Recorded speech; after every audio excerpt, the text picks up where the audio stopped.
আজি মঙলদৈলৈ আহিছোঁ। মাহিপল makeup studio' and academy আজি শুভ উদ্বোধন হৈছে। মাহিপল ইতিমধ্যে এটা প্ৰতিষ্ঠিত নাম অসমৰ মেকআপ জগতত। সকলোৱে তেওঁক চিনি পায়, এতিয়া জানে। এক্সপাৰ্ট হেণ্ডছ, তেওঁ যিখিনি প্ৰশিক্ষণ দি ইতিমধ্যে বহু প্ৰশিক্ষাৰ্থী উলিয়াই দিছে, তেওঁলোকে বহুখিনিয়ে ইতিমধ্যে প্ৰফেশ্যনেল ক্ষেত্ৰখনত নিজে প্ৰতিষ্ঠিত হ'বলৈ সক্ষম হৈছে।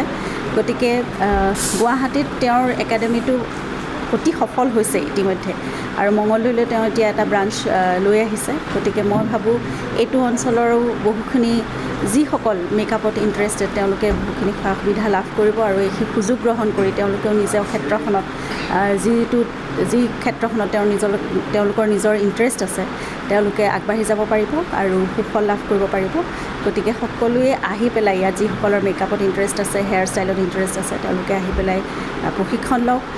খুব এক্সপাৰ্ট হেণ্ডছ, খুব ভাল প্ৰশিক্ষকো তেওঁ, আৰু নিজেতো ইমান ধুনীয়া মেকআপ কৰেই মাহীয়ে।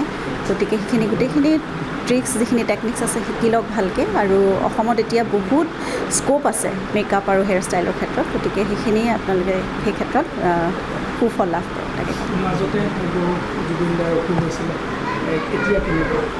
এতিয়া তেওঁ সুস্থ।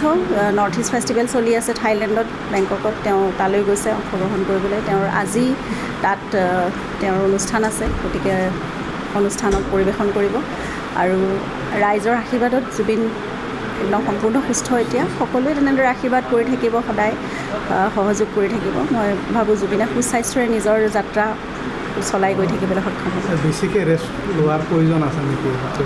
ৰেষ্টটো ল'ব, মানুহে যিখিনি আচলতে ল'ব লাগে সেইখিনিতো ল'বই লাগে।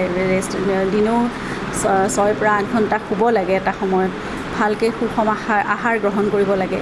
কিন্তু সেই ক্ষেত্ৰত তেওঁ খুব অমনোযোগী, নিজৰ প্ৰতি তেওঁৰ মনোযোগিতা খুব কম, নিজৰ খুব কম যত্ন লয়।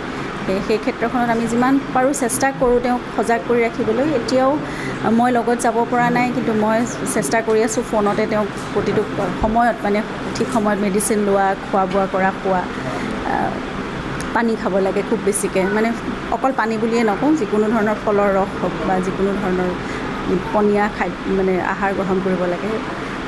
সেই কথাবোৰত তেওঁ খুব কম মনোযোগ দি আছিলে। এনেকৈ নিজৰ স্বাস্থ্যৰ যত্ন ল'ব লাগিব। আনক যেনেদৰে তেওঁ যত্ন লয় বা আনৰ কথা চিন্তা কৰে, নিজৰ কথাও চিন্তা কৰিলে ভাল।